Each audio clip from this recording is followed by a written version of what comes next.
김현정의 뉴스 쇼.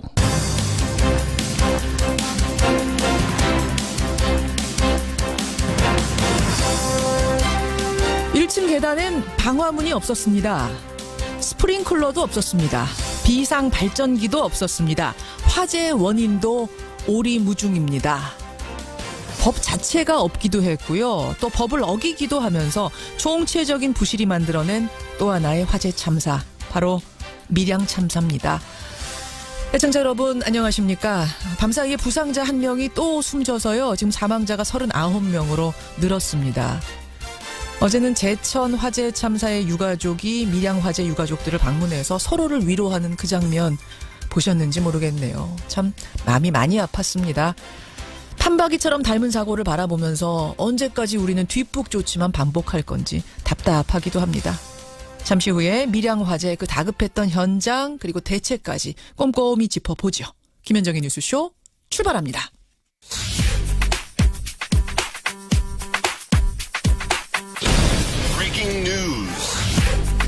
김현정의 뉴스쇼가 주목한 오늘의 포인트 김정훈 기자 나와 있습니다. 어서 오세요, 김 기자. 네. 오늘 첫 포인트는 일단 밀양 화재는 잠시 후에 좀 인터뷰로 짚기로 하고요. 네. 정치권 보겠습니다. 네, 반토막난 국민의당 상황을 한번 살펴보시죠. 국민의당과 바른정당 통합이 본격화하면서 결국은 국민의당이 쪼개진 겁니까? 네, 국민의당 내 그 통합 반대파가 중심이 된 민주평화당 창당준비위원회가 어제 발기인 대회를 열었거든요. 그러니까 신당 창당을 공식화한 것이죠. 박지원, 정동영, 조배숙, 천정배 의원 등 현역 의원 16명을 포함해서 1000여 명이 참석했다고 하네요. 이들은 다음 달 6일에 중앙당 창당대회까지 모두 다 끝마친다는 계획이고요. 근데 이에 대해서 안철수 국민의당 대표는 현역 의원을 비롯한 통합 반대파 당원 179명에 대해서 무더기로 당원권 2년 정지의 징계를 내렸거든요. 그렇죠. 안 대표는 당직에 있는 분조차 신당 창당에 나섰다. 이거는 정당 파괴행위다. 이렇게 강하게 비판하고 나섰습니다. 한쪽에서는 신당 발기인 대회를 하고 한쪽에서는 징계를 하고. 네. 근데 당원권 정지란 게 지금 의미가 있을까 싶을 정도로 이미 분당은 기정사실화된 거 아니에요? 맞습니다. 그러니까 국민의당 내 중재파라는 게 있긴 하지만 이미 손을 쓸 수가 없는 단계거든요. 그렇죠. 이런 가운데 국민의당, 바른정당 그 통합추진위원회는 어제 인선안을 확정하면서 다음 달 7일 예정된 통합전당대회 준비에 박차를 가하고 있습니다. 통추위는 오늘 안철수, 유승민 공동대표가 참석하는 첫 확대 회의를 열 계획이라고 하고요. 박주선, 김동철 이런 분들이 중재파잖아요. 중도파. 네. 이 중도파가 어떤 선택을 할까? 또 이게 마지막 관건인 것 같습니다. 네. 어쨌든 한때 뜻을 같이 하고 대선 후보도 같이 내고 이랬던 정당에서 지금 뭐 폐륜이다, 친위 쿠데타다 이런 단어까지 나오니까 이별치고도 참 아름답지 않은 이별이다. 이런 생각 들더라고요. 그렇습니다. 다음 소식까지요. 네, 우병우 전 수석의 결심 공판입니다. 박근혜 정부의 핵심 우병우 전 수석 구형이 이루어진다고요. 네, 국정농단 과정에서의 직무유기 그리고 직권남용 혐의에 대한 재판이 이제 마무리되는 거죠. 우 전 수석은 최순실 등이 미르 또 K스포츠재단을 불법 설패가면서 국정을 농단할 때 이를 감찰하기는커녕 진상을 은폐한 혐의를 받고 있죠. 또 문화체육관광부 일부 인원에 대해서 좌천 인사를 압박하는가 하면 특별감찰관의 직무 수행을 방해한 혐의 등도 적용이 됐습니다. 검찰이 오늘 어느 정도의 형량을 구형할지 또 우병우 전 수석의 최후 진술 내용은 무엇인지 한번 지켜보시죠. 불법 사찰 혐의도 있었잖아요. 우병우 수석. 사실 그 때문에 사실 우병우 전 수석이 구속이 됐던 거는 바로 그 혐의 때문이었거든요. 그런데 그 불법 사찰 혐의에 따른 재판은 다음 달 말에야 본격 시작한다고 하네요. 따로 그건. 네. 마지막 포인트 보겠습니다. 이중근 부영회장의 요란한 소환입니다. 부영그룹 회장이 오늘 검찰에 소환이 되는데 요란해요? 그러니까 부영그룹 회장이 비자금 조성 또 탈세 혐의를 받고 있거든요. 오늘 예정된 검찰 소환 조사를 하루 앞두고 어제 오후 늦게 이게 건강상의 이유를 들면서 출석 연기를 요청을 했어요. 근데 검찰이 단칼에 거부했다고요? 네. 검찰 입장이 뭐냐면 충분한 시간을 두고 소환을 했다. 또 연기 요청이 정당하게 보이지 않는다. 이렇게 밝혔거든요. 실제 이중근 회장은 소환 통보를 받고도 지난 25일 외부 강연까지 한 것으로 알려져 있습니다. 25일이면은 얼마 안 됐죠. 목요일에 외부 강연까지 했는데 갑자기 들어누웠어요? 그럴 수도 있을까요? 또 최동욱 전 검찰총장과 이준보 전 고검장 등이 이중근 회장의 변호인단에 합류한 것도 눈길을 끄네요. 여기까지 보겠습니다. 김정훈 기자 수고하셨습니다. 네. 밀양 화재 참사로 180여 명의 사상자가 발생했지만 여전히 화재의 원인은 오리무중입니다. 방화문이 훼손이 되면서 그 틈새로 연기가 유입돼 정밀 감식을 끝낸 경찰은 오늘부터 수사를 본격화합니다. 지난 금요일 밀양 세종병원에서 벌어진 화재. 제천 화재 사고의 충격이 채 가시기도 전이어서 더 마음이 아픈데요. 이게 마음 아픈 걸로 넘길 일이 아니죠. 오늘 좀 꼼꼼히 짚고 가야겠습니다. 먼저 연결할 분은 당시 상황을 증언해 주실 분인데요. 불이 난 그 병원 건물 속으로 뛰어들어서 20명을 구조해낸 시민입니다. 밀양 멍해실교회의 김덕노 목사 연결을 해보겠습니다. 김 목사님 나와 계세요? 네네. 예. 어디 다치신 데는 없으세요? 없습니다. 예. 아니 할아버지가 입원해 계신 그 병원에 불이 났다 이 소식을 듣자마자 그냥 뛰어가셨다고요? 네, 이제 제가 그때 마침 아침에 운동하고 오는 시간이 돼가지고 그 전화를 받자마자 이래 보니까 예. 시커먼 연기가 올라가지고 거기까지 가는 데는 한 1, 2분, 3분 뭐 그런 시간에 도착할 수 있었습니다. 그러니까 이미 그쪽을 쳐다보니까 시커먼 연기가 이미 올라가고 있었어요. 네네, 그렇습니다. 한 1, 2분 정말 손살같이 가서 도착해보니 병원 상황이 어떻던가요?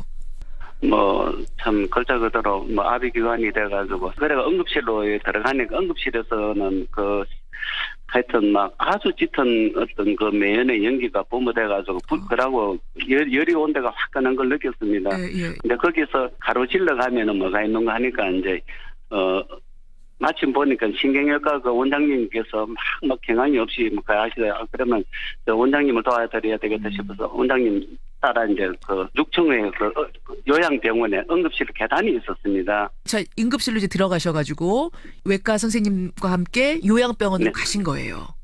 네네, 요양병원 비상계단으로 해가지고 6층까지 올라갔습니다. 여러분 이제 불이 난 건물은 본관인 일반 병동 1층이었습니다. 네네. 요양병동은 별관이었기 때문에 그렇지. 사실은 예. 상대적으로 대피 시간이 좀 있었습니다만 문제는 요양병원 분들은 전부 연로하고 거동도 불편한 분들이어서 이게 누가 돕지 않으면 스스로 대피하기 어려우신 분들이었던 거죠. 네네. 어떻게 구조를 하셨어요? 내가 6층으로 이제 올라가니까 벌써 소방 선생님들도 하면 위에서 계속 이제 구조 활동을 하시고 예. 또 본무과에 계시는 그 직원들하고 또 과장님들하고 경험 없이 모두 업은 이렇게 하시더라고. 그러고 이제 그런 가운데서 어른들이 이제 밖으로 이제 일단 모셔놨더라고요. 그래갖고 저도 같이 포대도 들고 또 같이 업고 내려오고 그랬습니다. 업고 내려오고 부축해서 내려오고 이러면서 한 20명을 부축일 정신이 아니죠. 그분들은 거의 완전히 자기 남의 도움을 받지 않으면 걷지도 못하고 먹는 것조차도 안 되는 그런 그 정도 분들입니다. 자, 그렇게 의료진과 시민들, 소방관들이 다 합심해가지고 요양병동, 그러니까 별관에 있던 94명은 전원 대피에 성공을 했습니다. 네네. 너무나 그나마 불행 중 다행인 것은 정말 이분들 말씀하신 것처럼 혼자 힘으로는 걷지도 먹지도 못하는 그런 분들인데 이런 분들을 전원 구조했다는 거, 더 큰 참사가 날 뻔한 걸 막았다는 거, 이 부분에서 정말 그나마 다행이다. 고생 많이 하셨다 이 말씀 드리고 싶고요. 밀양이란 도시가 서울처럼 그렇게 큰 도시, 대도시가 아니어서 지금 분위기가 어떨까 이런 참사 앞에 걱정스럽더라고요. 네, 참담, 그리고 이제 밀양은 전부 다 이 집안이거든요. 집안이기 때문에, 그 만나는 분들마다 다 마음은 무겁고, 다 이래 참담하지만은, 참 이것을 잘 마음을 우리가 추스려서, 우리가 또 큰 잔치를 또 맞이해야 될 또 그런 일도 있고 하니까. 한 다리 건너면 다 아는 사이 이 정도로 다 그런 도시예요? 가까운? 네네, 그렇습니다. 그러니 이 슬픔이 얼마나 클까 싶은데 목사님이 많이 위로해 주시고요. 아닙니다. 우리 시민들 위해서 기도해 주시고 네, 감사합니다. 그러시길 부탁드립니다. 고맙습니다. 네, 감사합니다. 수고하십시오. 네. 그 불길 속으로 뛰어들어서 한 20명을 구조해낸 분이십니다. 밀양 멍해실교회 김덕노 목사를 먼저 만나봤습니다.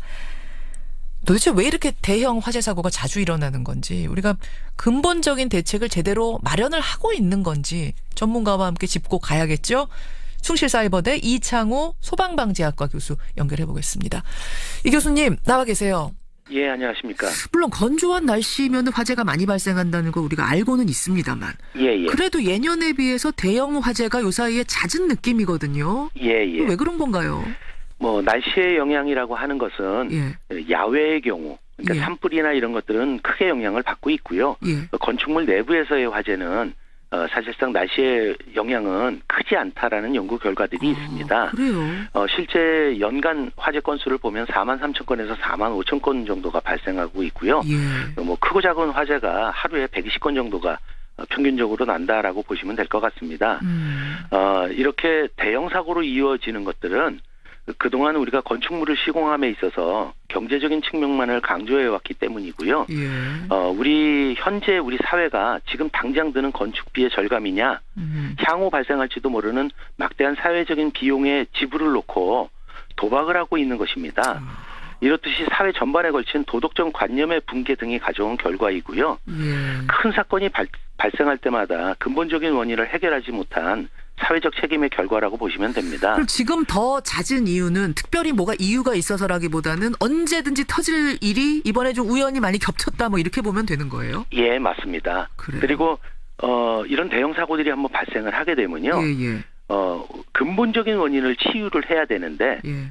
마치 도마뱀을 잡아야 하는데 몸통을 잡지 못하고 꼬리만 잡아서 자르는 일이 반복되고 있기 때문이라고 보시면 됩니다. 자, 그러면 도마뱀의 몸통 어느 부분을 치유했어야 되는데 그걸 못하고 계속 이 화재 저 화재 무슨 제천 화재 무슨 화재 계속 넘어온 거예요? 뭐가 문제였습니까? 이번 병원의 경우를 뭐 예로 들어 설명해 주셔도 되고요. 예. 우리가 화재가 발생을 하면 예. 인명피해가 발생하는 것의 대부분이 이번 같은 경우는 100%고요.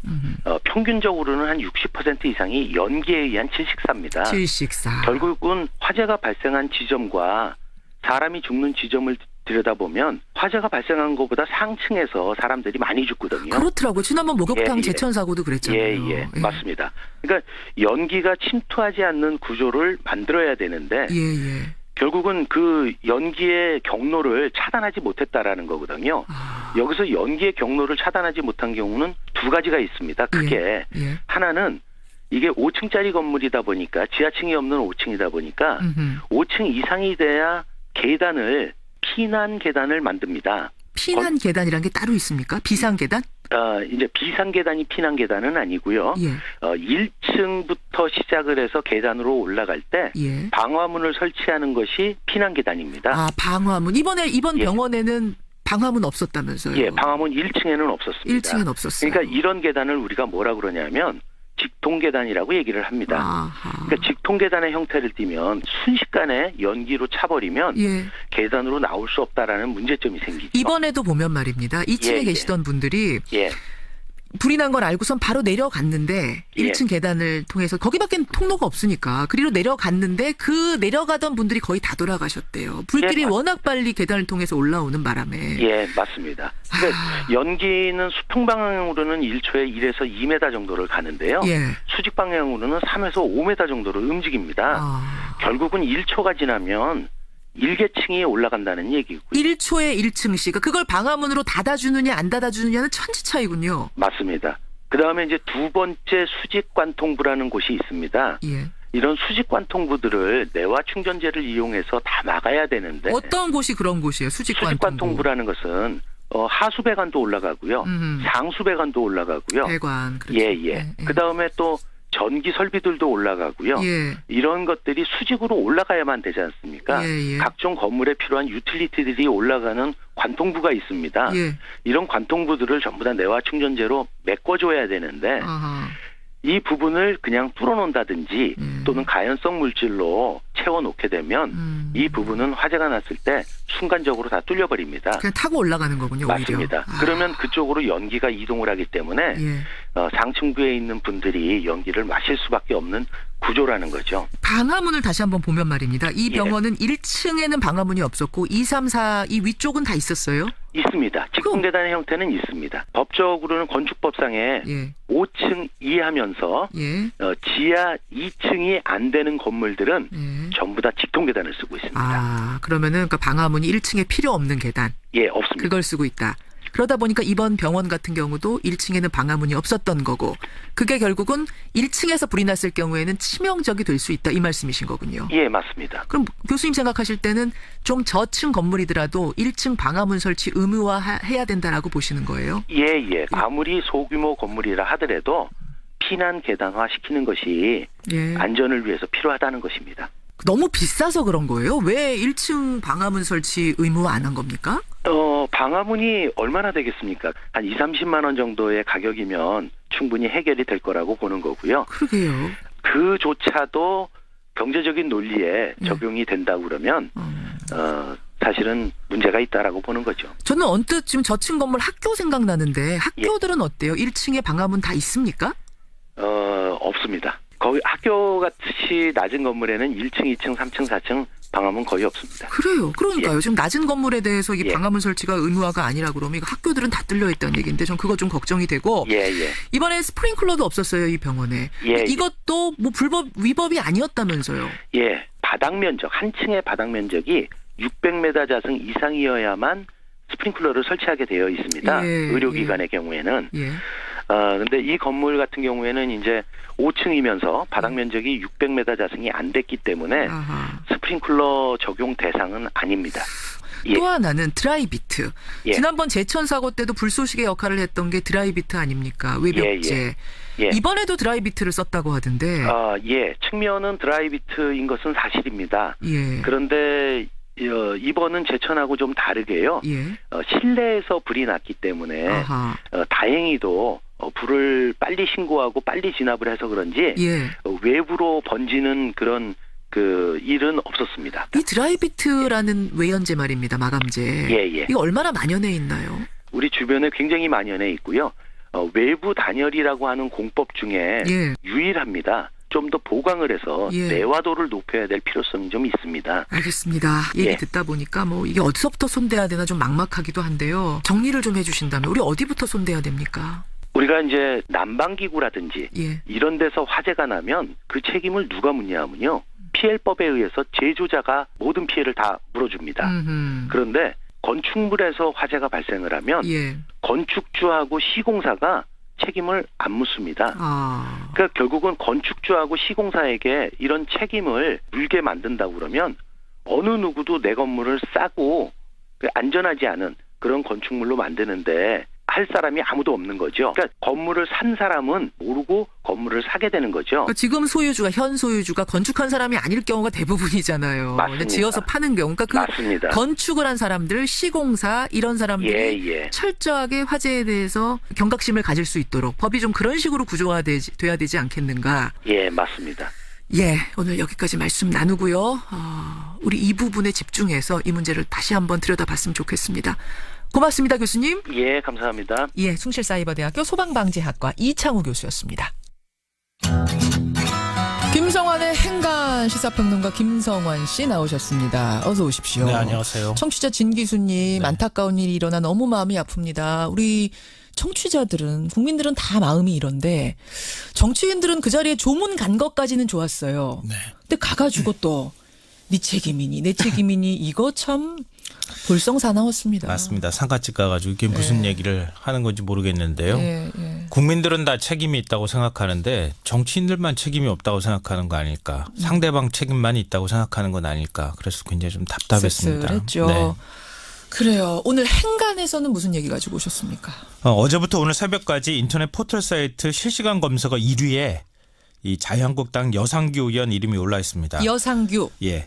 간첩 조작 사건을 취재하던 방송사 제작진에게 예. 당시 재판을 담당했던 판사였던 여 의원이 웃기고 앉아있네 이 양반이 웃기고 앉아있네 이 양반이. 라고 말하는 장면이 방송이 된 게 발단이 됐는데요. 그렇죠. 간첩 조작 사건에 웃기고 있네 대답한 여상규 의원. 이 뉴스의 행간을 좀 살펴볼까 합니다. 여상규라는 사람 이번에 처음 알았어. 이런 분들도 이번에 꽤 어쨌든 스타가 되긴 됐어요. 어떤 의미로든 지금까지도 검색어에 올라있을 정도니까. 네, 자유한국당 여상규 의원. 비난 여론이 뭐 엄청난데요. 엄청납니다. SNS에 수천 개의 비난 댓글이 달리고 청와대 국민청원 게시판에 뭐 국민 대표 자격을 박탈해달라 이런 청원이 뭐 수십 개씩 올라오고 이런 그래요? 상황입니다.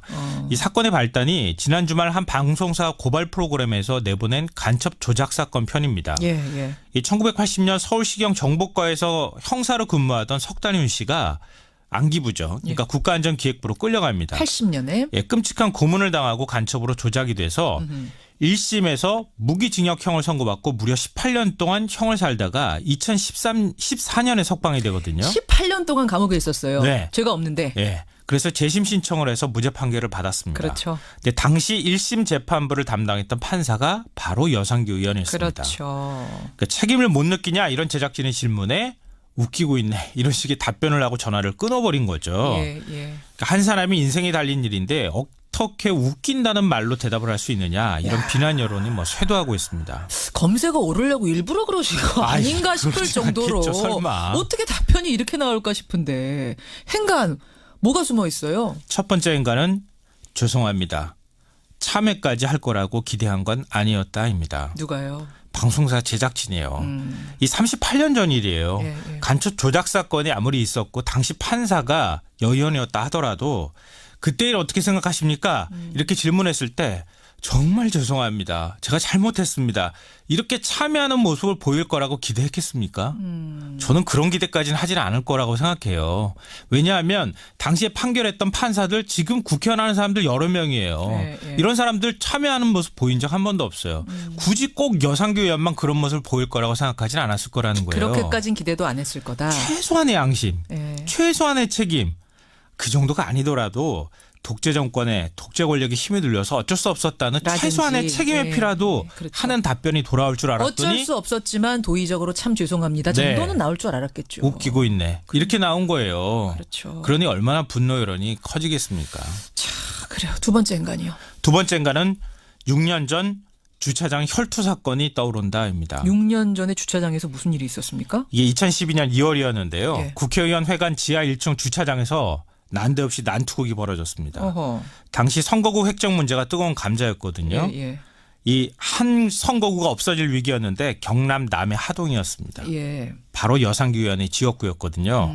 당시 새누리당 정개특위 간사였던 주성영 의원이 이런 안을 제안했다고 해서 예. 여 의원이 보좌관까지 데리고 가서 항의하다가 난투극이 벌어졌습니다. 아, 주성영 의원하고 여상규 의원이 네. 얼굴과 가슴에 막 주먹이 날리고 피가 막 낭자고 그랬는데요. 기억하실 거예요. 예. 검사 출신 의원과 판사 출신 의원의 몸싸움을 보면서 당시 언론의 평이 뭐였느냐. 법은 멀고 주먹은 가까웠다. 그랬었죠. 이 여 의원이 자신의 문제에 대해서는 이렇게 집착하고 판사 출신이었는데 이런 일까지 했는데 간첩으로 몰려서 18년 동안 감옥 생활했던 사람에 대해서 얘기하는데 어떻게 웃기고 있네라는 말을 할 수 있겠습니까? 그러게 말입니다. 이 재심 판결 받고 무죄 받은 걸 알았을 거 아니에요. 아이, 왜 몰랐겠어요. 찾아보기라도 했을 거고. 아, 나는 왜 그때 그런 판결을 할 수밖에 없었을까라고 되새김질을 한 번이라도 했었다면 웃기고 있네란 말은 할 수가 없는 그럼요. 거죠. 나올 수도 없는 거죠. 아휴, 좀 진정해야겠어요. 네. 마지막 행간 가죠. 마지막 세 번째 인간은 죄송합니다. 목이 메어 오시죠. 김성환 씨. 정당 지지율이 오르지 않는 이유가 있다입니다. 이건 무슨 말씀이세요? 문재인 대통령 국정 지지율 지금 최저치로 떨어졌잖아요. 취임 이후 최저치. 예. 민주당 지지율도 동반 하락했습니다. 예. 그러면 자유한국당 지지율이 상대적으로 올라야 되잖아요. 보통은 이럴 때 오르거든요. 예. 왜 안 오르느냐. 왜 안 오르냐. 바로 여 의원처럼 이런 태도를 보이는 의원들이 자꾸 나오기 때문이에요. 아하. 김생태 의원도 참사 현장에 가서 현송을 뒤치다거리하느라 불이 난 것처럼 말을 하고 그래서 또 이것 때문에 여당하고 치고받고 싸우고 그러잖아요. 그랬죠. 그러니까 자유한국당이 최소한 지방선거에서 승리하려면 국민들의 사랑을 다시 받으려면 이런 논란들 없애는 게 일단 1순위가 되어야 될 것 같습니다. 막말 논란, 처세 논란 이런 것부터 없애야 한다. 자유한국당 분들이 지금 듣고 계실지 모르겠어요. 여기까지. 들으시리라고 기대합니다. 김성환 씨 수고하셨습니다. 네, 고맙습니다. 김현정의 뉴스쇼 2부 출발합니다. 택시 기본요금 지역마다 좀 다르죠. 서울시는 3,000원입니다. 근데 서울시가요 택시요금 인상을 검토하고 있다는 소식이 알려지면서 찬반 논란이 불거졌습니다. 업계 내부에서도 올려야 된다 아니다 입장이 엇갈려 있는데요. 찬반 양쪽 의견 들으시면서 여러분 논리적으로 어느 쪽 이야기가 더 맞는지 판단을 좀 해보시죠. 그리고 여론 준비가 된 날입니다. 지지난주에 우리 재판정에서 군복무 단축 토론했던 거 여러분 기억하시죠? 그때 우리 뉴스쇼 청취자들은 군복무 단축해서는 안 된다 쪽에 손을 조금 더 들어주셨는데 이걸 한번 이택수 대표가 제대로 돌려봤습니다. 전국의 여론은 어떤지 군복무 단축 3개월 단축에 대한 여론 결과 열어보죠. 그리고 오늘 화제 인터뷰 여러분 끝까지 꼭 좀 들으시기를 제가 강추합니다. 우리 문학사의 큰 기둥 고은 시인이요. 최근 어떤 날이라는 새 시집을 가지고 나오셨는데 참 특이합니다. 제목이요. 어느 날 1, 어느 날 2, 어느 날 3. 처음부터 끝까지 100편이 넘는 시가 다 어느 날이에요. 근데 저는 정말 울림이 컸습니다. 잠시 후에 대화 한번 나눠보겠습니다. 50원에 담은 100원의 장문 유료 문자 샵 1212 카톡 레인보우까지 열어놓고 출발합니다. 오늘 2부 첫 인터뷰는요. 우리 생활과 밀접한 얘기를 좀 해보겠습니다. 택시 얘기입니다. 택시. 서울의 택시 요금은 전국 택시 요금에 영향을 주니까요. 아마 전국의 시민들이 다 귀 기울여 들으실만 합니다. 서울의 택시 기본요금 3,000원이죠. 그리고 142m당 100원씩 올라갑니다. 이렇게 정해진 지 5년이 지났는데요. 서울시가 최근 택시요금 인상을 검토하고 있답니다. 이유인 즉슨 택시업계가 너무 힘들다. 지금 호소를 하고 있기 때문이라는 건데 근데 정작 택시기사들의 의견은 엇갈립니다. 요금 인상이 절실하다는 측과 아니다. 차라리 인상하지 않는 편이 낫다라는 측 이렇게 엇갈리는 이유가 뭘까요? 양쪽의 입장을 차례로 듣고 판단해보죠.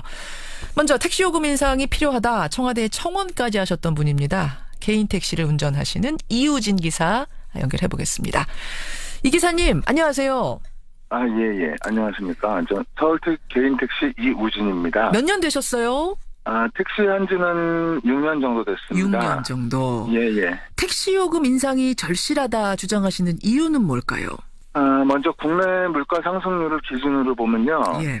1983년부터 30여 년 동안 버스 요금, 짜장면 등 다른 물가가 10배 이상 올랐을 때 택시 요금은 차별적으로 5배만 인상되었습니다. 예. 그리고 또한 OECD 국가 중 1인당 GDP가 우리와 같이 20위권인 일본하고 영국 택시는요. 예. 최저임금으로 2km를 주행하는 데 비해서 우리나라는 8km나 주행하는 열악한 조건에 처해 있어서 최저임금 기준으로 했을 때 적정한 노동의 대가가 보장되지 않습니다. 그렇군요. 즉 법인 택시의 경우는 12시간 근무 시에 봉급을 포함한 월 수입이 평균 200에서 250만 원 정도이고요. 개인 택시의 경우는 부재가 있어서 이틀에 3일치를 벌어야 되기 때문에 법인 택시보다 근무 시간이 더 늘어납니다. 법인 택시 기준으로 했을 땐 한 12시간 근무하시면은 200에서 250 평균. 그러니까 그거는 그 회사에서 주는 월급이 있을 테고 이제 산업금 내고 나머지 부분 가져가시는 거 다 해서 그 정도가 되는 거예요. 그렇습니다. 개인 택시는 아까 이틀 근무하고 하루 쉬는 체제다 이러셨어요. 그럼 평균 개인 택시 하는 분들은 천차만별이긴 하시겠지만 어느 정도인지 이 잡힌 게 있습니까? 통계가? 개인적으로 차이가 많으니까. 그렇죠.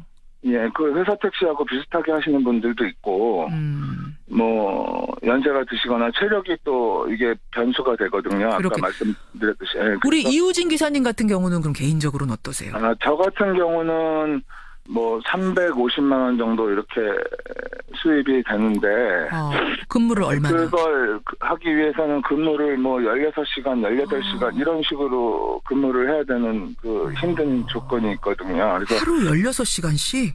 그게 법적으로는 규정치를 넘어가지만 저도 대학생 하나 고등학생 하나 이렇게 키우고 있는데 학비로 한 200여만 원 지출되고 나머지 150만 원 가지고 이제 차인 가족이 근근히 먹고 사는 이런 현실입니다. 그러니까 이틀 근무하고 하루 쉬는데 하루에 16시간씩 근무한다. 그래서 350 벌어간다.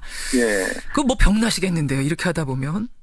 그래서 제가 사실은 과로로 인해서 당뇨병이 왔어요, 저한테. 과로하고 스트레스로 어느 날 갑자기 이제 그런 일이 발생이 됐는데 실질적으로 시간당 평균을 내면은 한 17,000원, 15,000원, 17,000원 이렇게밖에 안 되거든요. 알겠습니다. 평균 시간당. 알겠습니다. 그렇기 때문에 요금을 좀 올려달라 이 말씀. 근데 요금 인상을 반대하는 측에서는 이렇게 말합니다. 기사님들은 어렵다고 하지만 택시 회사 측은 이미 흑자를 상당히 내고 있다. 기사들한테 월급을 올려줄 여력이 충분히 된다. 그러니까 택시 요금을 올려갖고 시민들한테 전가하는 그런 방식 말고 회사와 기사들이 해결할 문제다. 그리고 개인 택시 같은 경우에는 지금 요금 낮다고들 그러시지만 그렇기 때문에 더 많은 대중이 이용하는 거 아니냐. 요금 올리면 이용자 수가 줄기 때문에 결국 그게 그거 아니냐. 이렇게 말씀하시거든요. 어떤가요? 이게 요금이 적게 오르니까 예. 뭐 정비비, 인건비, 차량 가격 상승분 이런 거 계산해서 회사가 많이 가져가는 그런 이제 악순환의 구조가 돼 있거든요. 예. 그리고 또 하나는 이제 택시가 너무 많습니다. 72,000대예요. 전국적으로요? 아니요, 서울에. 서울시만 72,000대. 예, 서울시만 72,000대고 전국적으로는 30만 대 정도 되거든요. 예, 예. 다른 나라는 수도 인구 600만에서 800명당 한 15,000대에서 2만 대 정도 택시를 가지고 있고요. 예. 도쿄는 한 1,300만에 5만 5천 대를 가지고 있습니다. 그러니까 서울은 인구가 1,000만이 채 안 되면서도 7만 2천 대가 공급돼서 이게 초과잉 공급 상태거든요. 예, 그래서 이 상태에서 요금을 올려버리면 법인 택시하고 개인 택시 모두한테 이제 여기에 대한 그 고통이 다 오는 거거든요. 요금을 올렸을 때 소득이 늘지 않는다는 등 이런 법인 택시나 일부 개인 택시들이 주장하는 그런 조건이 되는데 지금 현재 시점에서는 이제 택시를 36,000대 정도 감차하면서 단계적으로 물가 인상률에 맞게 올려주시면 승객이 조금 이렇게 덜 타시더라도 커버가 될 수 있다는 말씀이죠. 결국 방법은 요금 인상하면서 동시에 택시 대수는 줄인다. 예. 그러면은 72,000대를 36,000대까지 줄이면서 요금은 올리는 방식. 그러면요, 기사님. 이제 기사님들은 그렇게 하면은 굉장히 좋으시겠지만 그 불편은 고스란히 시민이 감당해야 되는 거 아닌가요? 그렇지는 않습니다. 지금 지하철도 적자가 나고 있고 대중교통도 버스도 적자가 나고 있거든요. 예. 그 금액이 두 이동수단 합쳐서 한 5,500억 정도 되는 걸로 제가 알고 있어요. 예, 이 부분을 저희가 택시가 감차하면서 거기서 타지 못하시는 분들을 위해서 그쪽을 24시간 운영하는 체제로 런던이나 뉴욕처럼 심야 지하철을 만들면 그렇게 되면은 실제 서민들한테는 24시간 이렇게 운영할 수 있는 대중교통 체계가 완성이 되는 거거든요. 그러니까 버스나 지하철 끊겨서 택시 타실 수밖에 없었던 그런 분들을 위해서 다른 대중교통 인프라를 확충해라. 예. 그러면 돈이 들잖아요. 그거는 예산이 많이 들지 않습니까? 택시에서 타지 못하시는 승객들이 그쪽으로 이동을 하게 되면 그거는 커버가 될 거로 생각하거든요. 그게 꽤 많은 숫자입니다. 예를 들어서 지금 현재 시점에서 요금으로 해결이 될 거다. 예. 6,000원이 됐을 때 그렇게 판단을 하고 계신다. 그러니까 결론적으로 이 기사님께서는 요금 인상과 감차가 이게 지금 불가피한 상황이다 이런 말씀이신 거예요. 예. 알겠습니다. 예, 여기까지 의견 듣는 것으로 하죠. 고맙습니다. 예. 감사합니다. 개인 택시 하시는 이우진 기사님 의견을 먼저 들어봤습니다. 지금 문자가 굉장히 많이 들어오네요.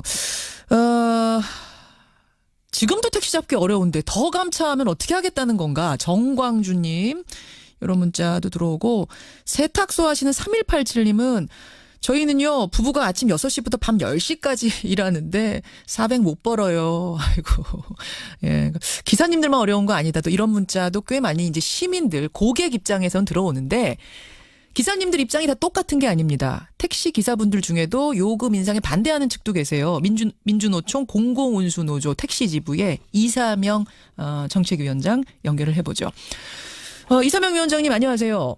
예, 안녕하세요. 저는 택시 기사님이면 요금 인상에 전부 다 찬성하실 줄 알았는데 의외예요. 아니요. 법인 택시 운수 종사자들은 다 반대하고 있죠. 왜 그렇습니까? 택시 요금 올리면 일단 공공재이고 서민들이 많이 이용하는 대중교통 성격을 띠고 있는데 일단 서민들한테 부담이 될 거고 그다음에 택시 요금 인상은 법인 택시 운수 종사자에게는 아무 상관이 없고 산악금만 몽땅 올라가는 일이 생기기 때문에 더 힘들어져요. 오히려 요금 올라가면 지금 회사에다가 매일 내야 되는 산업금 그게 올라갈 거다. 당연히요. 지금 산업금 요금 인상을 요구하는 건 사업주들이잖아요. 법인택시 사업주들. 법인택시 사업주들은 이 산업금을 통해서 매출이 발생하잖아요. 예. 경영이 악화됐네 이런 이유를 대면서 요금 인상을 주장하는데 결국에는 이제 산업금을 올려서 또 매입을 올리는 방법밖에 없기 때문에 산업금을 올리지 않으려면 요금 인상 요구할 필요가 없는 거죠. 산업금이 지금 얼마나 돼요, 위원장님? 지금 뭐 회사마다 좀 다르겠습니다만. 2017년 3월에 예. 서울시에서 예. 그 용역 결과를 줬어요. 요금 인상 요구 때문에. 예. 그때 이제 발표된 것이 하루 주간 야간이 있는데 예. 12만 7천 원 주간에는 야간에는 15만 원을 입금시켜야 되거든요. 그럼 그래서 이제 그렇게는 시간당- 반드시 채워야 되고 그 나머지 부분은 그렇죠. 기사님들이 다 가져가시는 그런 구조입니까? 그렇죠. 그런데 그렇게. 이게 이제 15만 원을 벌려면 예.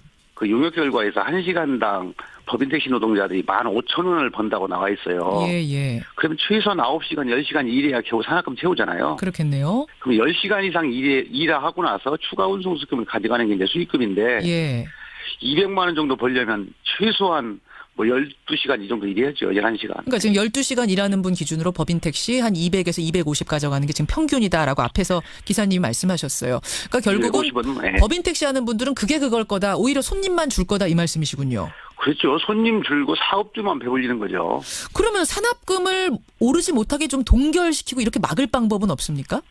요금 인상을 뭐 하더라도? 그게 지금 서울시나 택시 우리 노동조합에서는 강력히 요구하고 있는데 예. 사업주들은 그게 아니면 택시 요금 인상 요인이 없기 때문에 산학금을 올리지 않으면 요금 인상도 안 할 거예요. 그래서 요금을 올리지 않는 방법밖에는 없어요. 그리고 뭐 억지로 산업금을 이걸 동결시킬 방법도 법적으로 없겠고. 그다음에 또 개인 하나는 사업자인데. 중요한 것은 예. 지금 이제 택시 사업주들의 이제 운송수지 문제잖아요. 예. 2017년 3월 그 택시 요금 인상 때문에 용역을 줬는데 예. 오히려 지난해보다도 대당 하루에 33,000원의 운송 경비가 절감됐어요. 아하. 연료비가 많이 30% 정도 내려서 그렇거든요. 연료비가 내려서. 네, 그래서 뭐 운송수지 경영이 악화돼서 요금을 올려달라 이것도 논리에 맞지 않아요. 자, 그럼 택시 감차에 대해서는 어떻게 생각하세요? 앞에 우리 개인 택시 기사님께서는 지금 7만 2천 대가 서울에서 돌아다니고 있는데 3만 6천 대, 그러니까 절반 수준으로 줄여야 이게 택시 기사들의 복지라든지 뭐랄까요, 생계에 도움이 될 거다. 지금 너무 많다, 선진국 대비해서. 당연하죠. 감차에 대해서는 무조건 동의하는데. 그래요? 지금 감차 방법에 대해서는 절대 저희도 이제 동의하지 못하는 게 있어요. 뭡니까? 이제 이명박 정부 초기에 예. 이 감차 정책을 펴면서 유상 감차를 도입했잖아요. 그게 뭡니까, 유상 감차? 택시 면허를 줄 때는 전부 다 이제 무상으로 불하라 했잖아요. 예. 근데 지금은 이제 택시가 넘쳐나니까 한 대당 시민의 세금으로 한 1억씩 돈을 주고 사서 유상 소각시키겠다는 거예요. 정부가 사서 소각시켜버리는 감차 근데 방법. 이제 지방 재정이 어려우니까는 요 유상 감차 정책이 실패했거든요. 예. 저희들은 이제 무상 감차할 수 있는 방법이 있다. 돈 안 들이고. 어떻게요? 지금 개인 택시는 3부제 한다고 아까 말씀하셨잖아요. 예. 법인 택시도 한 3부제나 4부제 해버리면 노동시간도 줄고 소위 실차율, 공차율도 줄어들고 교통사고도 줄어들 거고 사회적 비용이 많이 절감될 거예요. 왜 못합니까? 근데 법인 택시는, 개인 택시는 하고 있는데? 그게 이제 법인 택시 사업주들 때문에 그래요. 가만히 안 있으니까 사업하시는 분들이. 사업주들은 무조건 한 사람을 하루에 한 대씩 나가야 그게 해당되는 산학금을 받을 수 있잖아요. 그렇죠. 감차가 되거나 부재가 강화되면 돌아다니는 인원수나 택시가 줄어들면 그만큼 이제 산학금이 줄어드니까 매출이 줄어드는 거죠. 알겠습니다. 택시 업주 측에서 워낙 반대가 심했기 때문에 지금 법인 택시 쪽은 못 건드리고 있다 이 말씀. 감차에는 동의하신다. 감차해버리면은 시민들 너무 불편해지는 건 아니에요? 지금도 택시 잡기 어려운 곳도 꽤 많은데. 실질적으로 산학금 부담 때문에 택시 노동자들 노동 환경이 열악해서 그렇지. 콜 시스템이나 택시 소위 간이 정류장을 많이 증차시키면 편안하게 택시를 이용할 수 있는 방법들이 많이 있어요. 이거에 대해서 소위 이제 노사정이 많이 고민을 해야 되는데 실질적으로 테이블에 올려놓고 고민하지 않았어요. 알겠습니다.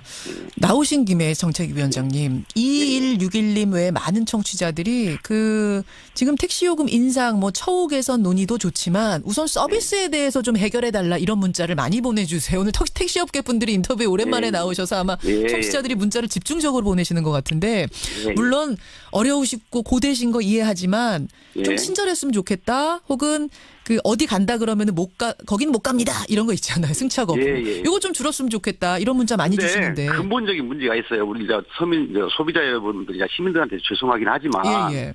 근본적으로 1997년부터 이 서비스질을 높이기 위해서 법이 도입됐는데 이 산학금제가 불법이거든요.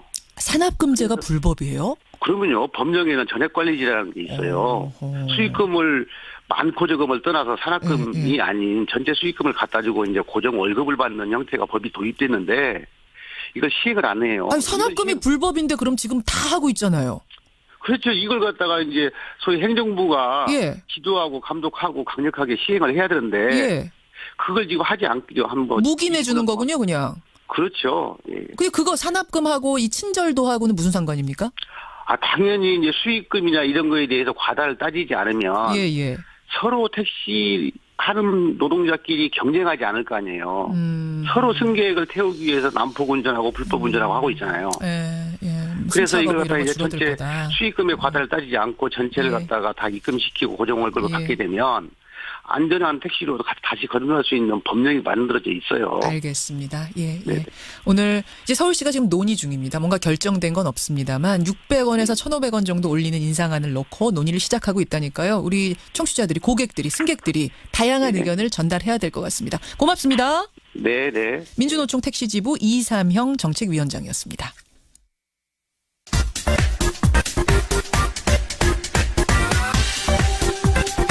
조사 결과를 알아보는 시간입니다. 이택수의 여론. 오늘도 리얼미터 이택수 대표 나오셨어요. 어서 오십시오. 네, 안녕하세요. 택시 종종 타시죠? 가끔 탑니다. 네. 지금 기사님들 문자가 꽤 들어오는데 오늘 요금 인상에 찬성하시는 기사님이든 반대하시는 기사님이든 일단 화이팅 하시라는 거 한번 외치고 시작했으면 좋겠어요. 제 별명이 또 택시 아닙니까?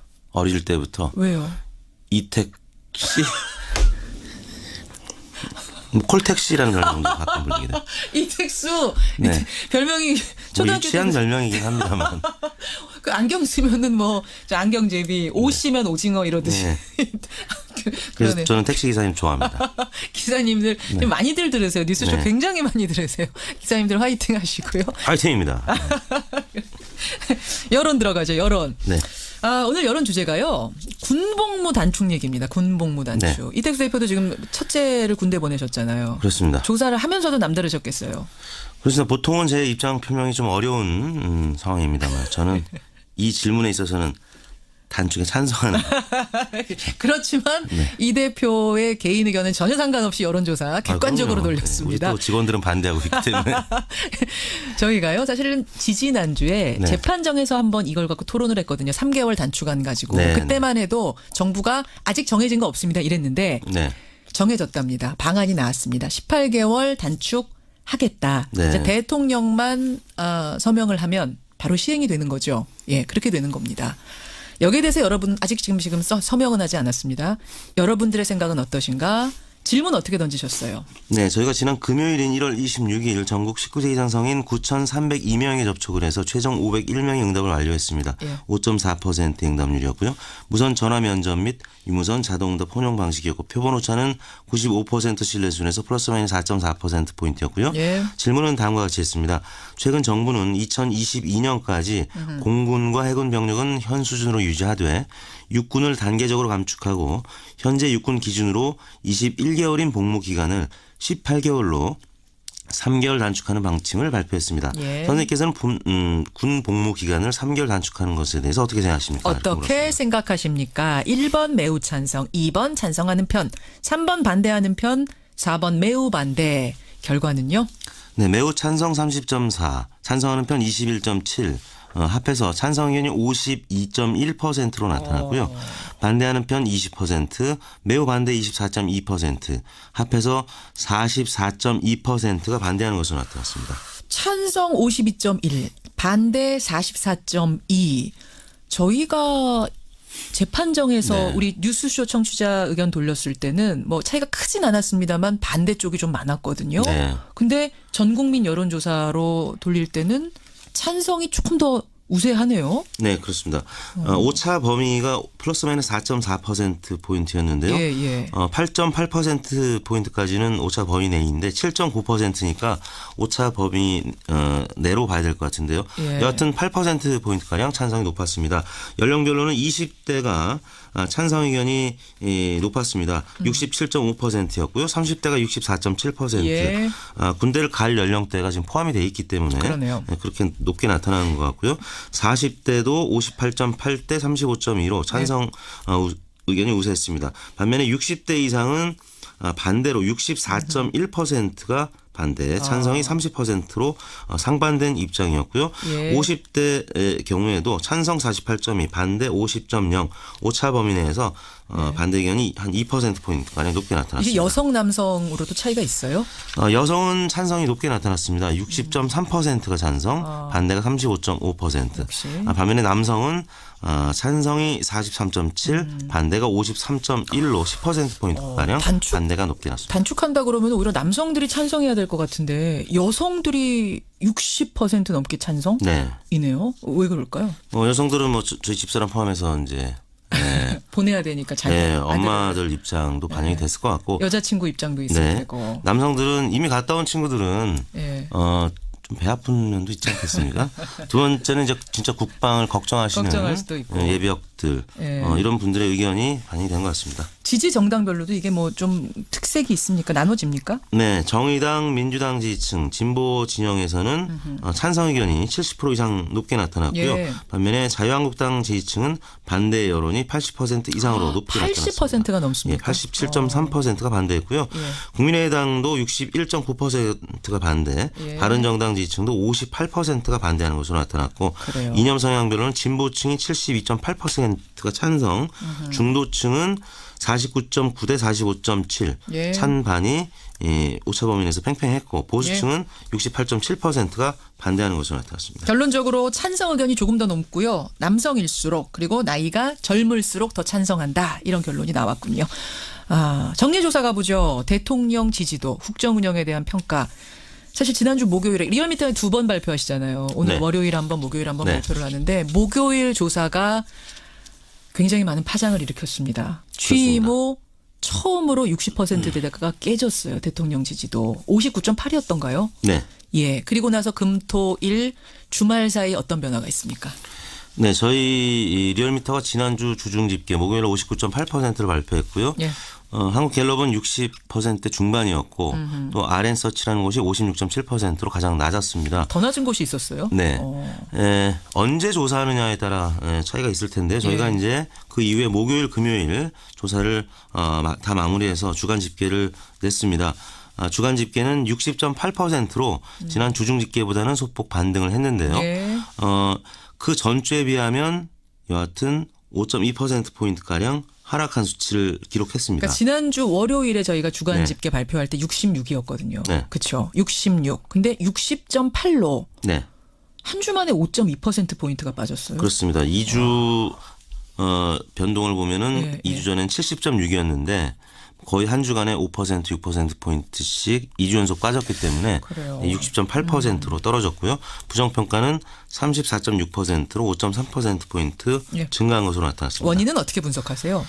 역시 그 평창올림픽 관련해서 남북 단일팀 구성 문제, 또 현송월 점검단, 또 평창 동계올림픽 개막식 전날에 열병식 한다는 그 소식 전해지면서 이 야 3당의 공세가 매우 극심했습니다. 또 부정적인 언론 보도도 있었고요.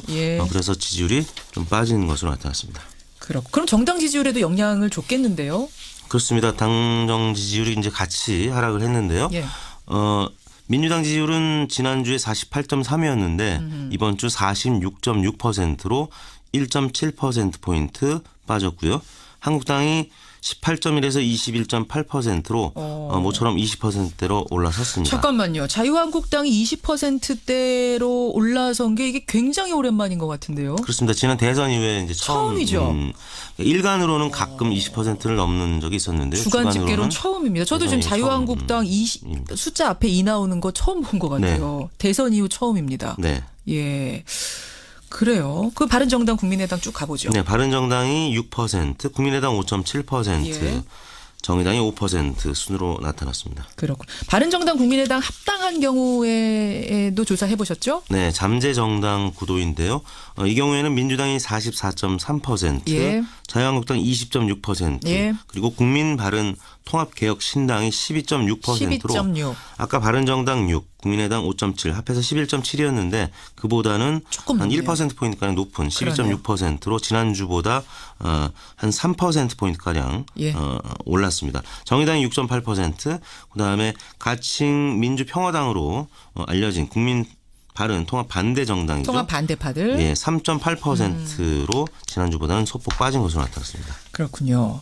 그러니까 자유한국당은 지금 대통령 지지도가 빠지면 빠질수록 덕을 보고 있고 있는 상황인 건 맞는데 아까 행간에서도 잠깐 지적했지만 자꾸 이제 여상규 의원 막말 뭐 이런 막말 논란이 벌어지면서 빠지는 것만큼 오르지는 않고 있는 거잖아요. 그렇습니다. 지난주 금요일 날이 문재인 대통령이 62.2%로 60%를 회복한 수치로 마무리가 됐기 때문에 그리고 주말에 여상규 의원 관련된 소식 등이 포탈을 굉장히 크게 장식을 했기 때문에 이번 주는 당청 지지율이 좀 반등한 채 시작하지 않을까 싶습니다. 그래요. 예.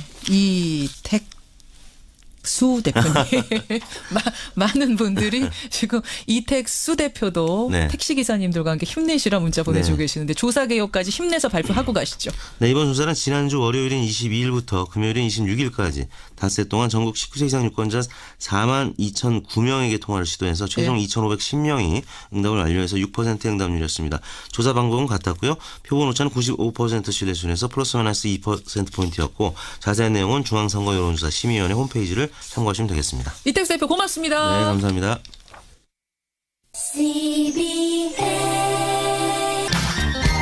변상욱 대기자 어서 오세요. 네, 안녕하십니까. 이택수 대표는 택시였답니다, 별명이. 왜 그랬대요? 택수라서. 변상욱 대기자는. 저도 끝에 욱자로 끝난다 그래갖고 따옥이라고. 예. 아니, 옥자도 아니고 욱자로 끝나는데 왜 따옥이에요? 뭐 어린애들 붙이는 수준이 다 그렇죠, 뭐. 재밌습니다. 택자로 끝나면 또 그렇게 됩니다. 요새 초등학교 이제 그러니까 택자로 끝나는 단어 중에 아는 거라고는 택시밖에 없으니까. 예, 뭐 당연한 거죠. 초등학교 1학년들이요 지난 대선할 때 문 씨는 문재인, 안 씨는 안철수 이렇게 불렀대요. 그 수준입니다. 별명 아이들의 별명. 재밌어요. 그러면 김현정 앵커는 김대중, 김영삼 중에 하나네요. 제 별명은 나중에 발표하는 것으로 오늘 기자수첩 부지런히 가보죠. 2017년 검사 법관들 평가 결과가 발표가 됐습니다. 해마다 깜짝깜짝 놀라죠. 뭐 막말을 갖다 막 법정에서 하거나 수사할 때 하니까 이번에도 깜짝 놀랄 것들이 있는데 그래요. 예, 서울 변호사회 쪽에서 본 거 보면 어떤 판사는 변론을 하는 여성 변호사에게 난 여자가 그렇게 말하는 거 싫어해라고 얘기했다는 거 아닙니까? 잠깐만요. 판사는 남자. 변호사는 여자였던 거예요. 나는 여자가 그렇게 말하는 거 싫어. 나도 남자가 그렇게 말하는 거 정말 싫어합니다. 또 어떤 검사실에서는 남자 수사관이 성폭력 피해자에게 성폭행 당할 때 상황을 구체적으로 한번 묘사해봐. 이렇게 얘기를 했다는 거예요. 그럼 옆에 검사가 야 그렇게 물으면 당한 사람한테 한 번 더 폭력을 저지르는 거나 마찬가지야. 안 되지. 그렇죠. 라고 제지를 했어야 되는데 안 하더라. 또 어떤 검사는 성폭력 사건 피해자에게 그렇게 강간당하는 게 싫었으면은 얼굴에 욕이라도 한바탕 해주지 그랬어라고 하는데 때리고 목을 조르면서 성폭행을 가하는데 거기다 대고 침을 뱉고 욕을 할 수 있는 배짱이 배짱이 있느냐 없느냐는 두 번째 문제고요. 큰 피해가 날 수도 있죠. 강간당할 때 왜 가만히 있었어라는 말을 어떻게 할 수가 있습니까? 모르게 했답니다. 잠깐. 그래서 깜짝 놀라게 합니다. 정말 이런 공직자들이 지금 사법 업무를 맡고 있다는 게 저는 믿기지가 않는데 어떻게 이렇고 이게 왜 계속 매년 지적하는데도 뿌리가 안 뽑힙니까? 네. 오늘은 그래서 이 뿌리를 뽑는 문제를 딸바보와 관련지어서 생각해 보기로 하겠습니다. 딸바보요? 예, 도트 에펙트라고 하는 건데 딸 효과라고 하는 거죠. 아버지가 딸을 키우면 어떤 행동 변화가 있는가 해서 에머리 대학이 이런 주제로 연구를 했습니다. 사법적 공감, 딸을 키우는 것은 판사의 여성 이슈 재판에 어떤 영향을 미치는가. 이게 2015년도 연구입니다마는 판사들이 아들, 딸을 놓고 있을 때 딸을 키우면 키울수록 여성에 대한 직장에서의 성차별, 출산 낙태와 관련한 여성권 문제, 교육에서의 여성차별 등에 대해서 더 진보적이고 진취적인 판결을 내리더라. 아무래도 딸을 키우는 판사가. 근데 딸을 둔 여성 판사보다 딸을 둔 남성 판사들이 훨씬 더 개선 효과가 크더라. 이렇게 되는 거죠. 그래요. 그러면은 정치 쪽으로 한번 가볼게요. 정치인들도 막말 많이 하고 여성 비하 많이 하고 그게 나쁜 건지 잘못된 건지조차 모르고 정말 젠더 감수성 빵점인 사람들 꽤 많잖아요. 그런 분들이 당대표를 하는 곳도 있긴 있습니다만은 그것도 예일대학에서 연구가 있었습니다. 여성의 사회화, 딸들은 국회의원 아버지에게 어떻게 영향을 미치는가라는 2008년도 연구가 있습니다. 예. 자식이 2명인 국회의원들만 모았어요. 그래서 아들 둘일 경우도 있고 아들 딸일 경우도 있고 딸 둘일 경우도 있잖아요. 네. 젠더 이슈와 관련된 국회 법안 표결에서 어떻게 하고 있는가 했더니 역시 딸을 여럿 키우면 키울수록 성평등에 대한 인식도가 높게 나오더라. 아하. 특히 흥미로운 건 보수적인 공화당 의원들이 딸을 키울 경우 개선 효과가 크더라. 그래요. 이런 게 나왔습니다. 그러면 요즘 뭐 딸바보, 그러니까 딸을 끔찍히 생각하는 아빠들이 여기저기 등장하고 본인이 키우지 않더라도 뭐 매체에서 여러 매체에서 보잖아요. 그렇죠. 아이들 키우는 매체 이제 프로그램 이런 데서. 그러면은 여성 폄하라든지 막말이라든지 이런 거 확 줄어야 되는 거 아닙니까? 딸바보가 많이 늘어났다고 하면 이런 게 줄어야 되는 건 당연한데 안 주는 것은 결국 우리가 딸바보라는 표현을 예능 콘텐츠로 그냥 소비만 하는 거지 진정한 인식의 변화나 자기 성찰로는 이어지지 않는 게 이제 문제라고 보는 거죠. 예능 프로그램 보면서 깔깔깔하고 그냥 끝나는 거예요. 그렇죠. TV에 보면 저 틀림없이 마초의 가부장적 권위에 찌들어 있는 게 뻔하게 보이는데도 어쩌다 딸한테 잘해주는 장면 하나 나오면 딸바보라고 자막을 이렇게 탁 달면서 괜히 착한 사람인 것처럼 그렇게 이제 포장되는 경우가 많고 또 하나 딸과 아버지가 한 편을 먹는 건 좋은데 친해지는 건 좋은데 그러면 엄마는 뭔가 아내는 그럼 완전히 배제되는 건가. 엄마가 딸한테 잘해주는 거는 애 키우니까 당연한 거고 아빠가 딸한테 잘해주는 거는 참 좋은 아빠고 좋은 사람이라 그런가. 이런 문제가 있는 거죠. 남성과 딸이 아내를 소외시키는 양상으로 굳어진다면 그건 문제가 있다. 또 딸의 정서나 감수성을 완전히 무시한 채 인생에 지나치게 간섭하면서 엄청 관심을 쏟는 것처럼 하지만 결국 딸의 자율성과 독립성을 해치는 경우도 있다라고 하는 거죠. 또 하나 꼭 오늘 생각해 보고 싶은 건 딸바보 아빠들이라고 칩시다. 그러면 다른 딸바보 아빠의 딸들한테는 과연 그 정도의 관심을 갖는가? 내 딸만 오로지 관심인 건가? 또 딸바보 아빠를 도저히 둘 수 없는 딸들. 아버지를 일찍 여의었거나 또 이혼 가정이어서 나름대로 좀 어려움이 있거나 또는 뭐 고아일 수도 있고 또는 멀리 떨어질 수도 있고 아니면 정말 딸바보로 아직 가려면 한참 남은 그런 아빠 밑에서 심하게 뭔가를 당하고 있는 그런 딸들일 수도 있는데 아니면 평범한 딸이지만 직장에 나가서 얼마든지 성차별을 받는데 사회에서 폭력을 당하는데 이런 다른 딸들에게 대한 관심은 도대체 어디까지 가 있는가라고 하는 것. 그리고 아버지를 대신하는 어머니들의 힘듦과 아픔에 대해서도 얼마나 생각하고 있는가. 결국 딸바보의 트렌드는 여기까지 자기를 성찰하고 다른 가족들을 성찰하는 데까지 이르러야 되는데 아직 우리의 딸바보 트렌드는 전혀 거기로 못 가고 있다는 지적이 나오는 거죠. 그리고 이제 딸바보만으로 지금 한정시켜서 여러 연구 결과를 가져오셨으니까 그렇지 꼭 딸을 키우지 않더라도 그럼요. 주변에서 엄마도 여성 아닙니까? 여자친구도 여성, 결혼하신 분이라면 아내도 여성인데 그들의 처지, 그들의 입장에서 왜 다시 한번 생각해보지 못하는 건가? 사족을 붙인다면 어쩌면 사랑을 받는 딸들도 아빠의 사랑을 받으니까 나는 좋아라고 하는 게 아니라 아빠를 갖다가 또 어떻게 더 좋은 방향으로 끌어올릴까 하는 것을 함께 고민하고 아빠와 얘기하는 그런 사회적인 책무가 있는 거죠. 그래요. 여기까지 오늘의 기자수첩 따오기 변상욱 기자 고생하셨습니다. 고맙습니다. 1958년에 등단해서 이제는 뭐 존재 자체로 하나의 문학사가 된 분이죠. 바로 고은 시인. 고은 시인이 연세가 만으로 85 되셨습니다. 만 85해에 시집을 내셨어요. 시집 제목이 어느 날인데요. 놀랍게도 217편의 시 전부가 제목이 어느 날입니다. 오늘 화제 인터뷰 217편의 어느 날로 돌아온 분 고은 선생님 직접 만나보죠. 선생님 안녕하세요. 네, 안녕하십니까. 아이고, 건강은 좀 어떠세요? 독감을 크게 앓으셨다고 제가 들어서요. 조금 내 몸에 손님이 들어왔다가 나갔습니다. 손님 잘 보내셨어요? 대접해서? 네, 새를 끼치고 한다고 갔습니다. 네. 아유, 고은 선생님 여전하세요. 이 위트 있는 삶의 여유 이런 게 느껴집니다. 네. 일단 저는 선생님 놀란 게요. 어느 시에도 제목이 없어요. 어느 날 1, 어느 날 2, 어느 날 3 해가지고 어느 날 217까지. 왜 제목을 안 붙이셨어요? 어떤 의미에서 시는 제목이 무효화되기를 바랄지도 모르죠. 시는 또 어느 때는 제목이 시 전체를 또 운명적으로 표상해 주기도 하고 어느 때는 시 제목이 굳이 시 내용에 대해서 군더더기 노릇을 할 때도 있고 그렇죠. 이 짧은 시의 경우는 짧은 시 자체가 제목이자 내용이기도 하니까 그럴 때는 제목이 좀 무거울 수도 있고 그래서 이번에는 어느 날이라고 하는 일종의 시간을 초월한 수많은 날들을 그냥 다 범증할 수 있는 그런 제목으로 어느 날 하나, 어느 날 둘 이런 식으로 이제 펴나갔습니다. 그러니까 시가 짧아요, 여러분. 이번엔 다 짤막짤막한 시들입니다. 그러니까 그 시 자체가 제목이 될 수 있는데 굳이 군더더기 같이 또 제목을 입힐 필요가 없었다 이런 말씀이세요. 네. 근데 이제 저는 사실은 시는 워낙 축약적으로 표현이 되다 보니까 저 같은 잘 모르는 문외한들은 시 제목 보면서 많이 유추를 하면서 읽었었거든요. 근데 이번에는 아무것도 없으니까 처음에는 좀 어리둥절했어요. 네네. 예를 들어서 이런 시 말입니다. 어느 날 14, 어느 날 14.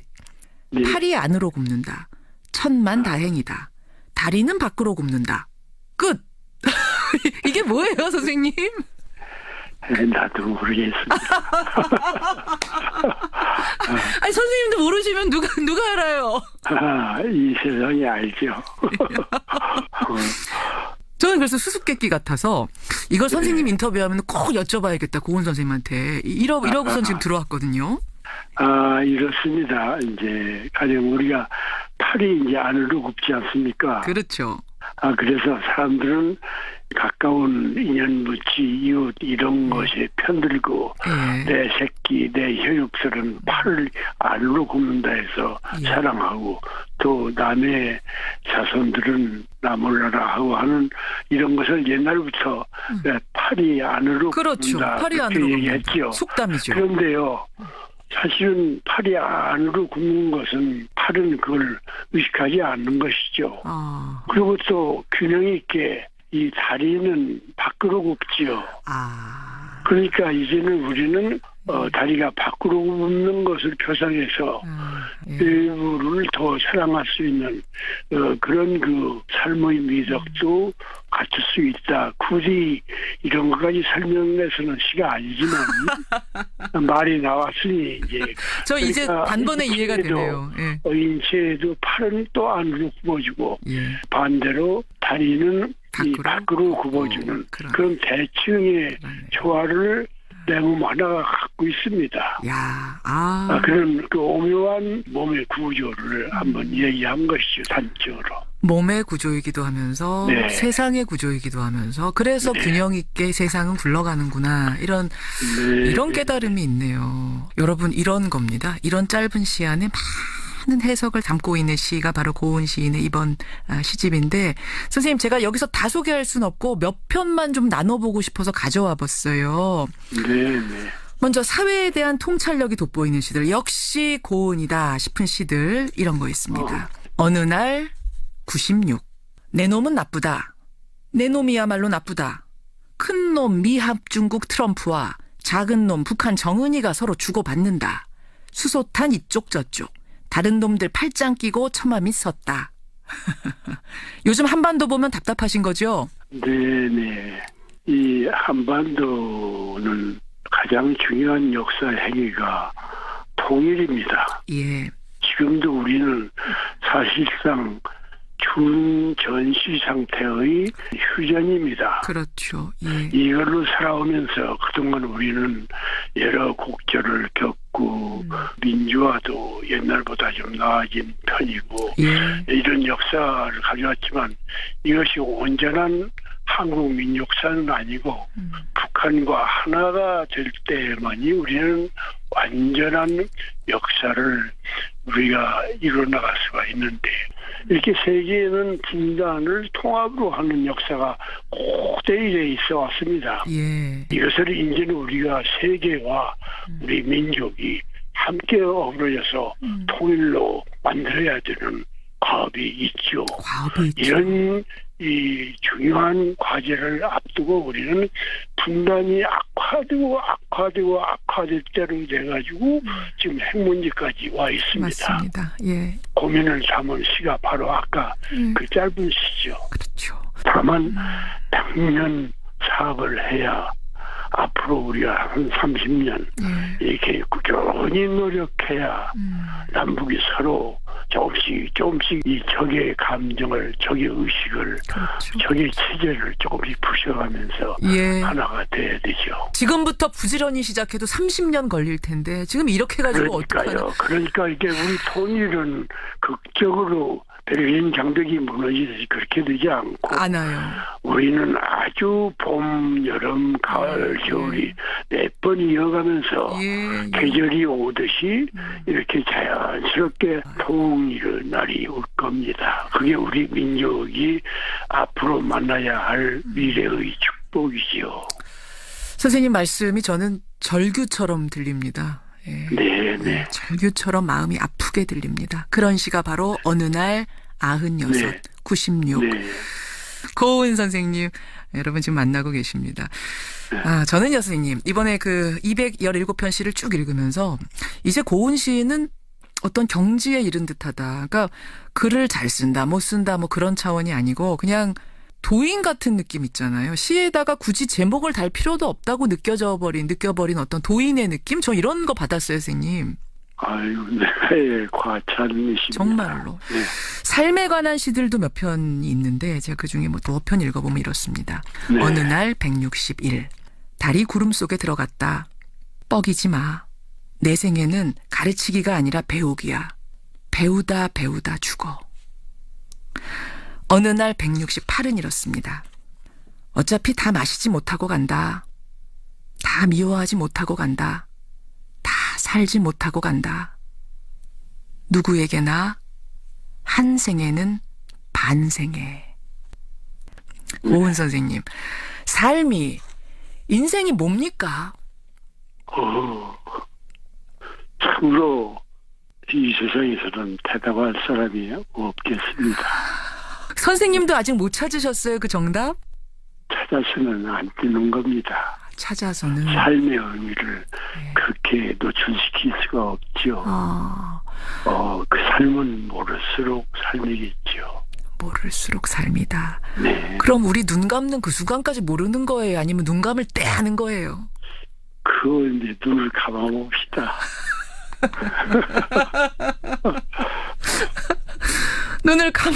그러네요. 눈을 감아봐야 그때 알겠네요. 만으로 85 되셨어요. 하지만 여전히 왕성한 활동을 하고 계시는 살아있는 전설 고은 선생님 지금 만나고 있습니다. 그렇게 매일매일 시상이 떠오르세요? 매일매일? 네. 시상도 떠오르고 또 새로 공부도 하고 또 이 세상도 바라봐야 되고 그래서 늘 나는 학생이죠. 네. 여러분, 고은 시인 지금 85 되셨는데 한 달에 책을 50권씩 구입하신답니다. 저는 정말 반성하게 되는데요. 선생님, 네. 아직 1월입니다. 새해 시작입니다. 네. 우리 방송 듣고 계시는 청취자들께 선생님의 덕담 한마디가 큰 위로가 될 것 같아요. 아니요, 나는 덕담 같은 거 할 줄은 모릅니다. 덕담이야 이 세상이 많지 않습니까? 우선 서로 인사할 때 서로 건강하십시오, 안녕하십시오 하는 인사 자체가 다 덕담으로 차 있죠. 그렇죠. 그래서 우리는 이 어려운 세상을 함께 걸어갑시다라고 하는 이 간절한 공동체의 말씀 한마디밖에는 내가 할 게 없습니다. 우리 이 어려운 세상 함께 걸어갑시다. 네. 함께 걸어갑시다. 좋네요. 우리 어떤 민주 시민으로서의 역할을 말씀하시는 것 같기도 하고 통일을 말씀하시는 것 같기도 하고 또 뭐 가정에서 함께 하자라는 말씀 같기도 하고 모두에게 통하는 이야기네요. 함께 가자. 네. 참 꿈보다 해서 참으로 황홀합니다. 고맙습니다. 저도 새해 이렇게 고은 선생님한테 칭찬도 받고 힘이 나네요, 선생님. 네. 건강하시고요. 지치지 마시고 매일매일 이 좋은 시 쏟아내 주셔야 됩니다. 네. 오늘 귀한 시간 내주셔서 감사드리고요. 건강하세요, 선생님. 고맙습니다. 네, 고맙습니다. 네. 어느 날이라는 시집으로 돌아왔습니다. 고은 시인 만났습니다. 안녕하세요. 김수현